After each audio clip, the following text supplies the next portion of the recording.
James Montgomery is back on Visual Radio. We love it. James, good to see you. Always great to see you, and thanks for having me on. It's always a thrill to be on your show. You do a great job. I was at the Regent Theater with Robin Lane and Sal Baglio dancing on the stage. That was a treat. Seeing my two old Uh, friends dancing together on a stage of rock and roll music. it's amazing when you think about it how far back we go now. With Robin and Sal and John Butcher, Johnny A, all of us. We it's just that's what happens when you get old. You go back a long way with some of these people. I was talking about it, James. It's like there were all the different genres 50 years ago, right? You had Charlie Farron in one genre, and then you got the rap bands in another. But now we're all colleagues. It's like the genre walls broke down, and we're all just the one still standing, and we're all buddies. It's Yeah, amazing. yeah, it's definitely true. And the more you play out, the more you experiment, the more you tour with all these different people, the more your music can't really be put into any category anyway, blues, rock, whatever. It's just the music that we all play, especially once we all start writing our own songs. Now, I brought up the fact that I saw you at the Regent because you're back at the Regent, correct? What's that? You're back at the Regent Theater, correct? Oh yeah, no, well, we're going to be up at the Cabot Theater. Oh, the Cabot Theater. I'm sorry. Bluesheim. We're up at the Cabot in Beverly. We're showing the James Cotton film, which was my first documentary. Um, and we were one of five finalists nationwide. I get to drop two awards, two names and one award. We were one of five finalists nationwide for the Library of Congress Ken Burns Prize for Film, which is Wow. a huge honor. We went down to the Library of Congress, and we're going down again in a couple of weeks because once you get in the winner's circle there, they keep inviting you back. But so yeah, it was a big award. I sat next to Ken Burns at one point and got the award for the documentary, which is showing at the Cabot Theater on the 13th of September. And it's a great movie, obviously, to get that kind of an award. But, we played in Tel Aviv, we played in London, we played in Mill Valley, we played all over the world with the film, including a screening at the National Museum of African American Music in Nashville, Tennessee. So it's a great movie. We have Buddy Guy is in it, and Keb Mo, and Jimmy Vaughn, Steve Miller. Who was one of Cotton's oldest friends. I mean, there's a point in the movie where Steve Miller, his band was based out of Haight-Ashbury. He goes, at one time Cotton moved his whole band in with our band. He said, and I don't know if they ever lived in a house with white people before. But anyway, it's a great movie. And following the movie, we have a killer performance by my band, backing up me, Johnny A, John Butcher, Willie J. Laws, and Christine Ullman, the Beehive Queen from Saturday Night Live. So it's a huge show. Andrew Clark from the Beach Boys on saxophone. It's a tremendous movie, award-winning movie, followed by a kick-ass show. Is BevCam taping Beverly Cable? Anyone taping that concert? Will you have BevCam or someone tape that concert? I think the last time we did it was for the BCN movie, the movie about WBCN. I put on a big concert after that one, and I do believe that one was taped. So, Yeah. So uh, BevCam just taped the Sons of Cream, the Sons of Jack Bruce and Ginger Baker, and so they had a five camera shoot. It'd be great to see if they did five cameras at your gig. yeah, that'd be great. Yeah, because it's history. Johnny A, John Butcher, all my friends. You know, Yeah, especially if all cameras were part of the same film company. No, I'm just kidding. it's like you do great stuff, James. It's just uh, your stories are Oh, amazing. Uh, it's been good. It's been good. I've seen a lot of stuff. I've played with a lot of people and had a lot of fun. But playing music is always a spiritual endeavor. So Is this the only screening in Massachusetts? Like is it on Friday night? It is on Friday night, A week from this Friday. Yeah. 13th. Yeah, Saturday, Friday the 13th. We debuted the film in Massachusetts in the International Boston Film Festival, and that was when it had first come out, when it was first completed. We will have some more Massachusetts screenings coming up, but they're going to be down on the Cape, you know. So this is like you know, it's a chance for everybody, you know, from Boston on up to get there and see this great movie.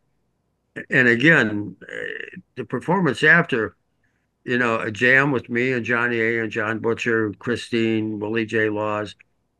You know, it's not only are we all pretty good, decent musicians, but we love to jam, and we're also very close personal friends. So, you know, we're going to take no prisoners that night. It's going to be one of the most powerful shows anyone will ever see. And I mean that, powerful. So how long is the movie? 90 minutes. And how long will the performance be? 2 hours? Or Well, we don't want to, you know, we don't want to have it too long because the movie's 90 minutes. So yeah. we'll probably play between an hour and an hour and a half. You know, we have a set list together, but you know, once we get playing and we're having a great time, we like to jam a little bit, and so sometimes that'll extend the set a little bit. You know. I noticed at the Regent watching you guys because that was so much fun. That was Yeah. that was a different. That was for another cause, but it was really fun. Yeah, it's the New England music scene is just loaded with some of the best talent in the world. So when we all get together, in the words of James Brown, we all get together in top of weather, then we do the camel walk, you know. Well, So we have a great. you know, I had to travel that night to the Regent, and it was pouring rain, and I'm like, oh no. And I just, at this age, I've been to so many shows, I just wanted to be at home, right? But then I get into the Regent, and all my friends are there, and I'm saying hi to everyone. I'm having a good time, James. And people don't understand that when you go back out and you see people. And I had Sal Baglio autograph a Stompers album. Like I said, I just got a Stompers album. I had him autograph it there, right? Why not? But, you know, we played together at the Paradise June 29th, 1978. We did our first Paradise show together, the Stompers and my band. And so Wow. we all go way back, like you said, 50 years now. And it's, Yeah. and so the rocking is like fine wine. Yeah, there was a place in Marshfield called the Ranch House or something like that. It'll come to me. Oh, That yeah, it might have was the been it. ranch house. Oh, yeah, I've been there many times.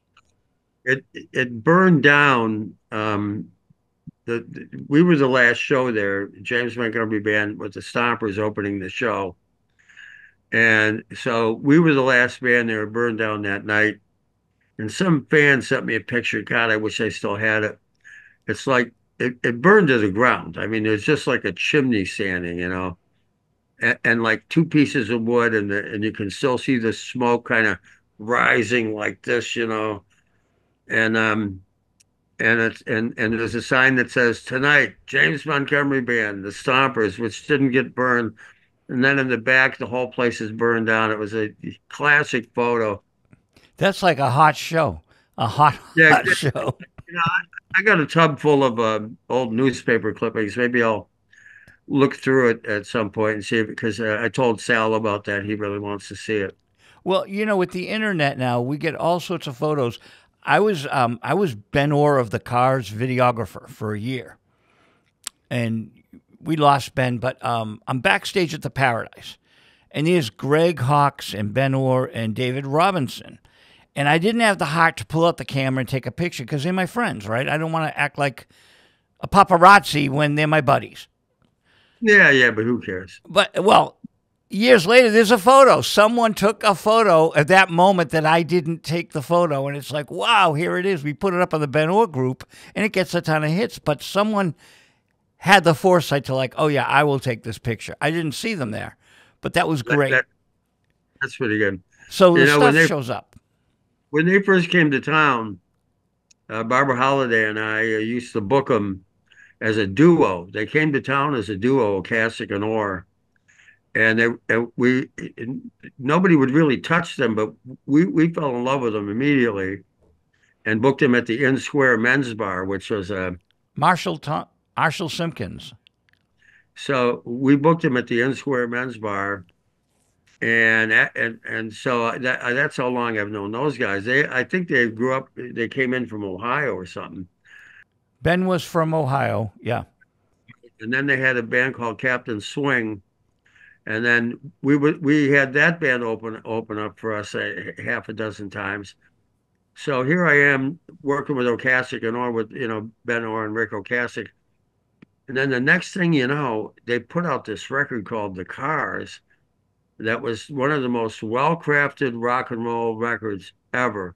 Every song had two or three hooks in it. They had a vocal hook, they had a keyboard hook, they had a guitar hook. It was just the production and the crafting of those Cars records was just incredible, and no wonder they had such hit records. It's like Huey Lewis, very similar when he put out the sports record. Every song was crafted. Nobody overplayed. Everybody stuck to their part.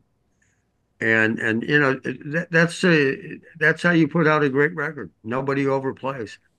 I always tell young musicians, listen to any hit record, and point out to me who's busy on that record, because there's nobody who's ever overplaying on a hit record. So I always tell them, if you're not going to overplay on a hit record, why do you want to get on stage and overplay? You know? Well, Louie, Singing Nun, Dominique, all great records and no overplaying. Yeah. Singing Nun. Oh my God. Do you I ever think she hear? owes me. Hmm? I think she owes me 22.50 now that I think about it. Who? The Singing Nun, I lent her 22.50 so she could pay for a lunch at a cafeteria years ago. Did you really? Wow. No, Oh, no. yeah. Funny thing. Did you ever hear of Milkwood? Rick, It's a stop line of mine. Whenever I hear uh, somebody's name, oh yeah. She still owes me 22.50. No, anyway. so Rick Ocasek and Ben Orr got on Paramount Records and did an album called Milkwood. That was like in between Captain Swing and Oh the yeah, duo. okay. I wasn't aware of that. Yeah, Yeah, cool. and Greg Hawkes played. He was on it as a guest star, but it's like these early years of Boston rock and roll and how it all formed, and it's an Well, amazing story. yeah, and we're still, we're still playing with Elliot and Easton and I are still playing together. Nice. And I did a show not that long ago where Greg Hawkes and Elliot Easton were in the same band with us. And I did a benefit during COVID for first responders in New Jersey and put together a video with Elliot Easton on that. And I had him on a big show at the Cape. So all of us Boston-based guys, at least Boston-based bands at one point, we still most of us still work together a lot. Most of us stay in touch with each other, and it's a great extended family. It is. It truly is. So, do you have other gigs coming up too? Are you concentrating on the movie? Oh yeah. No, this is our busy time. I think I've got about 12 dates in September. We have the Cabot on the 13th, which is going to be an unbelievable show. And I can't stress to people how amazing that show is going to be. This Saturday I'm in Duxbury at a benefit, but it's been sold out. But I've got Scott Brown, Senator Scott Brown playing with us, Ambassador Scott Brown. And Ayla Brown is singing with us, and we have Michael Lantunes from John Cafferty and Beaver Brown playing with us. And of course, my band's one of the best bands in the country with Marty Richards, David Hall, and George McCann. These are the best players in the country. So on the 14th, I go to Harwich. We're playing. Is that the 14th? I think it is. Anyway, the Cranberry Fest. Yeah, on the 14th, and then I fly down to Washington D.C. on the 17th to go back to the Library of Congress and be part of that whole Ken Burns Prize for Film group. And then when I come back from that, I'm going out to Western Mass and also Connecticut. And then I'm debuting a film I produced about my younger brother Jeff, who was a LGBTQ activist. Um, and so we're going to be debuting that in New England in Madison, Connecticut on the 19th of September and also the 22nd. But that's a really powerful film. My brother Jeff started working for gay rights at a time when literally nobody was doing it. And you know, on the West Coast, Harvey Milk, and on the East Coast, people out here, they had support, but he was in Detroit, and anti-gay violence was huge. People getting beat up and killed. His first boyfriend ever was shot and killed coming out of a gay bar. And when he asked the police, you know, what was going on with the investigation, they told him, well, there's not going to be any investigation. And Jeff said, well, why would that be? And they said, it's just another gay killing and we don't have the resources. So that's what he was up against in the Midwest. And he created a multi-million dollar organization for gay rights that became a model for organizations throughout the country. And he's largely responsible for hate crime legislation and also abolishing what they call the gay panic defense, where if a gay person hit on you and you beat the crap out of them or even killed them, you could say to the jury, well, you know, hey, he hit on me and I panicked. And the jury go, yeah, yeah, we can see that. You know, we'll let him go. So anyway, that's a powerful film that's called America, You Kill Me. And so keep your eye out for that. And the James Cotton film, which is called Bonnie Blue, James Cotton's Life in the Blues, because both of those films will be screening throughout New England between now and December. That's fascinating, and I'm looking forward to seeing your brother's film as well. Your film on your brother as well. Yeah, yeah. Will it be screening here in Boston? Yeah, you know, we're working with a couple in Boston who are associated with the Boston Symphony, so we're hoping to work with them to get it screened in Boston. But we'll definitely have a Boston screening at some point. You know, James, I found this phenomenon from the 1960s, and we've been collecting them, and we want to have you in the studio to discuss them. I found albums about harmonica music, like the Harmonicats, and Oh yeah, stuff I wasn't familiar with, and we've got a whole selection of them. We wanted to discuss harmonica recordings from the 60s with you. it was Jerry Murat and the Harmonicats, and when we still had the band house in Cambridge. I mean, that shows you how long ago that was. We played a like a benefit for some firehouse in Sumbul, and you don't say Somerville, it's Sumbul. Right. But we played a benefit there, and one of the guys in the Harmonicats showed up with this chromatic, and you know those guys are monster players. I mean, those guys could play anything. So I actually had one of the guys, I actually played with one of the guys in the Harmonicats at one point. Where were they And from? Do you know? they get him, no, I can't remember his name, but sometimes the Harmonicats sometimes get confused with Johnny Paleo and his harmonica gang Ah, because he, the one was the vertically challenged guy. Johnny Paleo was a short of stature but big of heart. So they had another harmonica based band then, and both of those bands had some of the greatest harmonica players ever. You know, they're almost on the level of Toots Thielemans. because I'd never thought that harmonica music was that popular to have so many record albums, and there were many on different labels in the 1960s.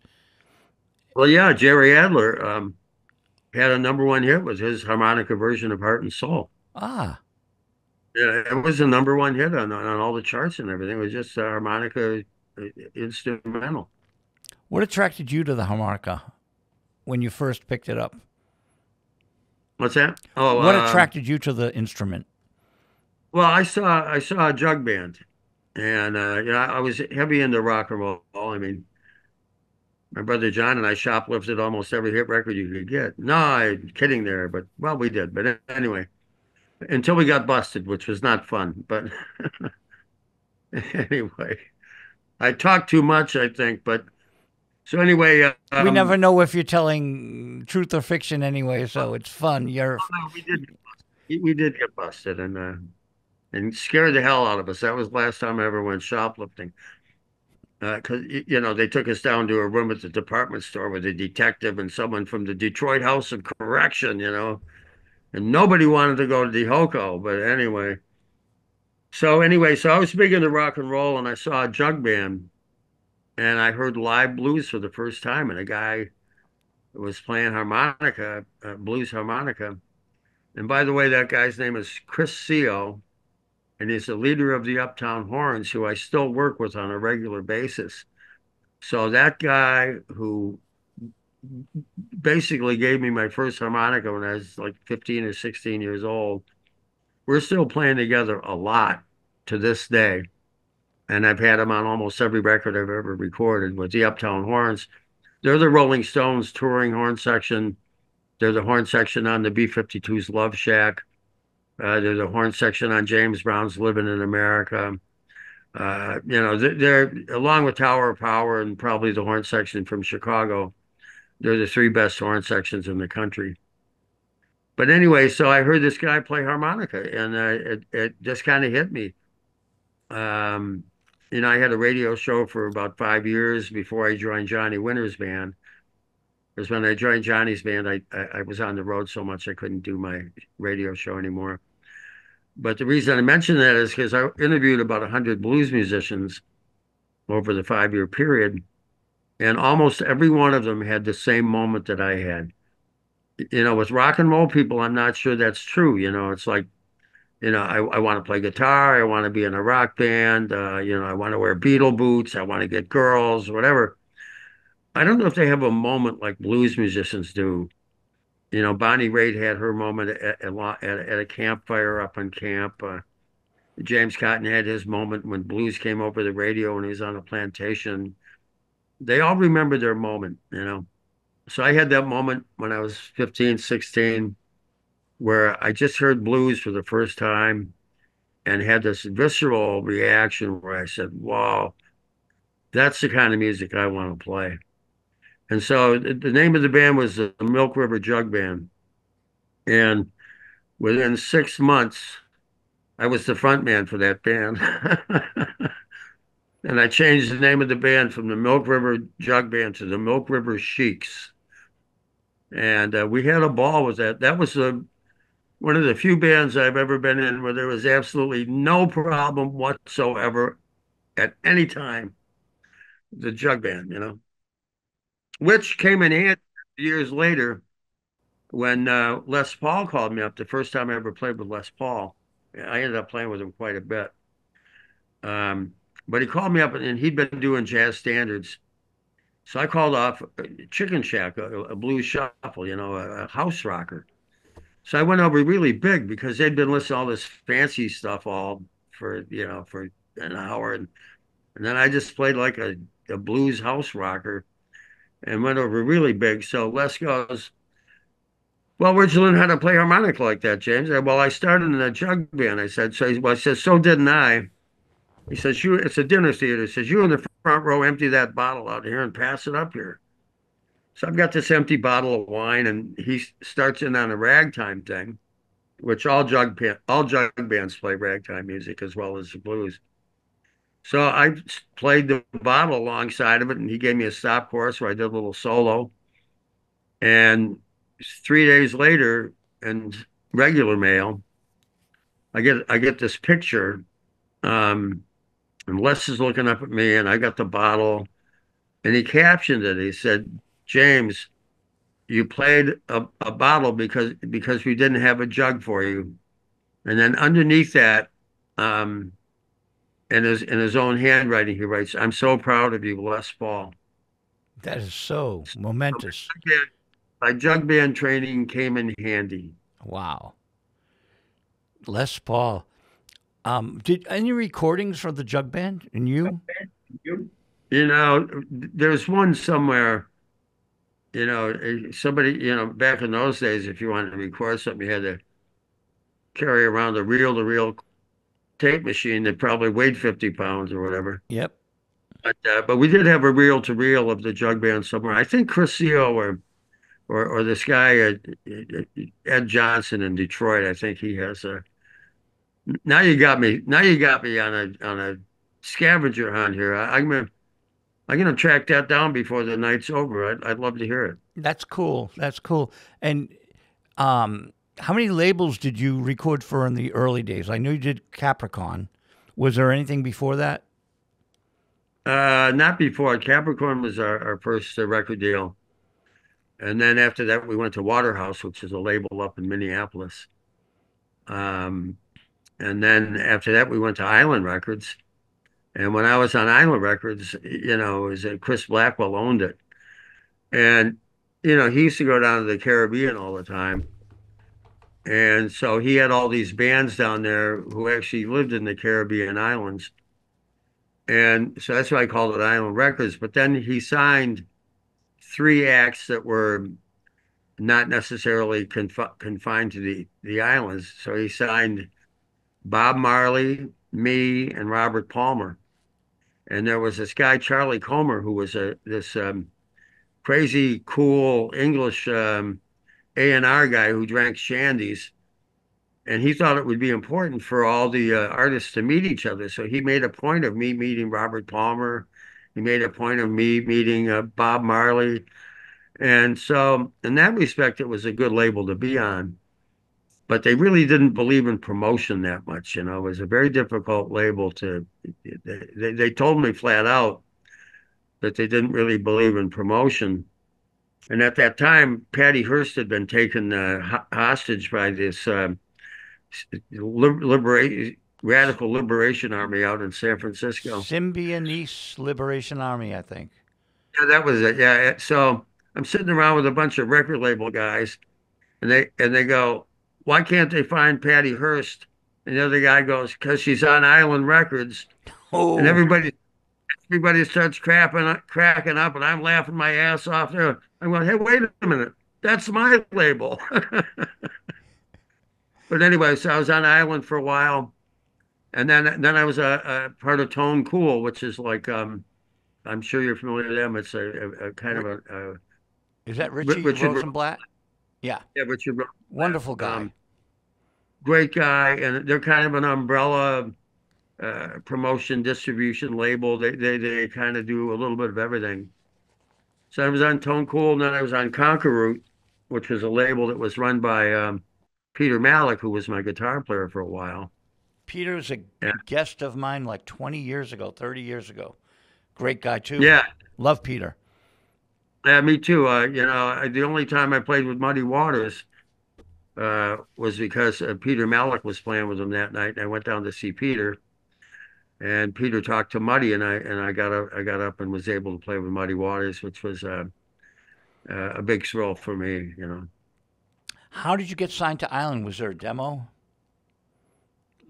Well, I think in those days, when we got signed to Capricorn and when we got signed to Island, in those days, if you had a really good band and if you were selling, a couple thousand tickets a night, you could get a record deal. You didn't if your band if your band had a big following and you were popular and the band played well, you could get a record deal. Who worked with you? Who was a producer of the Island disc? The producer of the Island record was Alan Toussaint. Oh, The producer of my second record on Capricorn was Tom Dowd. So I mean, I worked with the best producers that in the history of of show business really? between Yeah. between Tom Dowd and Alan Toussaint. Those are two, up until the modern age, those are the two best record producers in the world. I'm impressed. Now, Yeah, that's totally amazing. What was it like and working with Alan? well, we were down there like 2 weeks before Christmas. So there were smoking turkeys out in the back getting ready for the big Christmas party because everyone who recorded at Island at Sea Saint Studios that year, almost everyone came down for the Christmas party. I mean, Paul McCartney had recorded there and the Meters and Dr. John, of course. So I'm hanging out with the Meters and Dr. John and Aaron Neville and Irma Thomas and all those people and Huey Piano Smith, all those classic New Orleans players. It was great to be down there with that rich culture and just music everywhere. I mean, New Orleans is just as everyone knows, is a tremendous music destination. So I got to hang out with all those guys, and Dr. John became a lifelong friend, and the Neville brothers lifelong friends, and when the Nevilles are around, I still sit in and play with them if they ever go out. And Dr. John, he used to call me a real character. I saw Dr. John open for the Doors 1972 post Morrison on the Sunset series, the Boston Common. Oh wow, yeah. Memorable Well, show. yeah. When I met Dr. John, this guy Catfish Hodge from Detroit was recording out in L.A. And back in those days, if you did a record with somebody, you actually all showed up in the studio. You didn't just send tracks around. So he had Bonnie Raitt, me, Dr. John, and the Virginia Creeper, this unbelievable pedal steel player. And we're all in the studio recording. And like I said, in those days when you recorded, you all sat around and played together.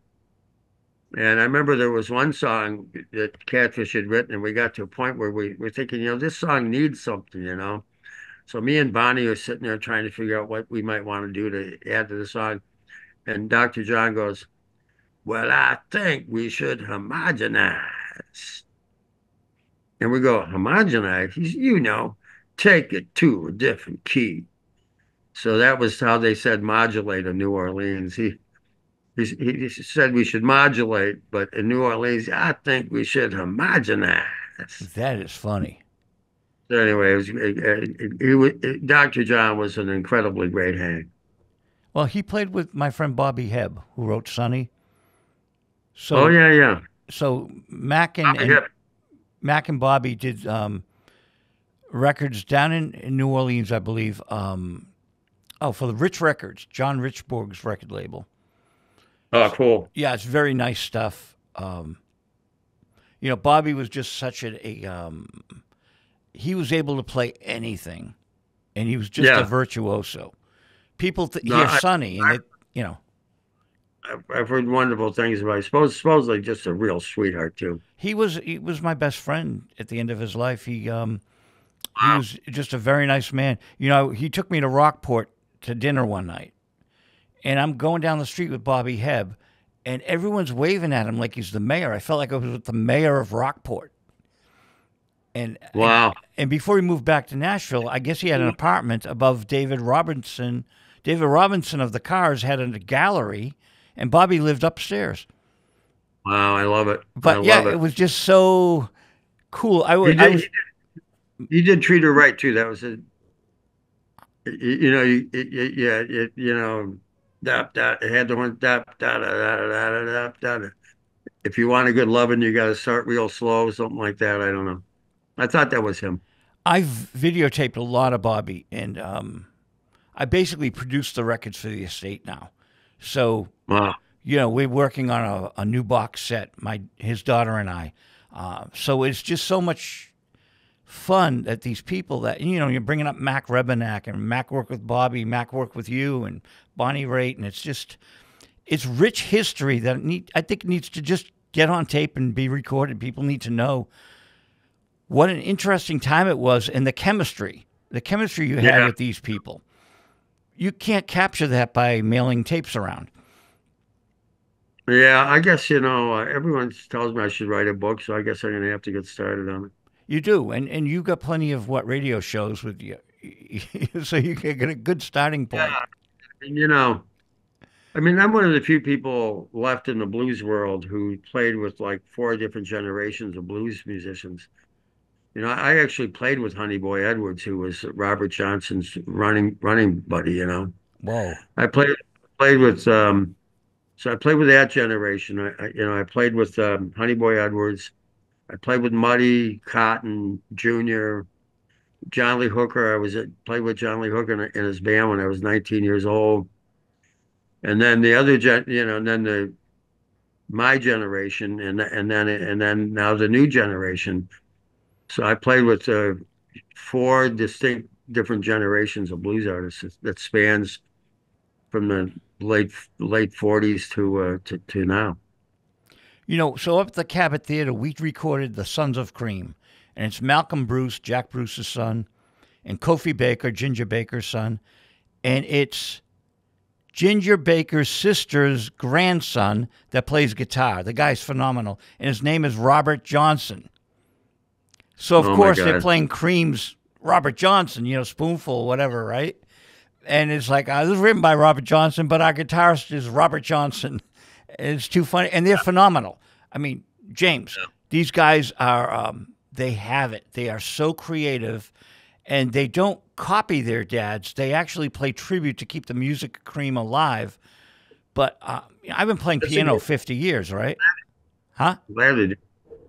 I'm glad they're doing that. I ended up somehow or another between college and high school and college. I wound up in the airport 3 times with Cream. Wow. And I remember there was one that was back in the days when if you had long hair, people would just voluntarily give you static. Yeah. So I'm sitting there.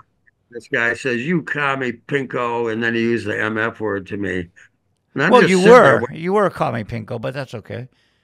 It wasn't a commie Pinko, but I was apolitical in those days. Except we did tie the dean up in his chair and throw a brick through his window. But anyway, I knew it. the student revolt days were unbelievable.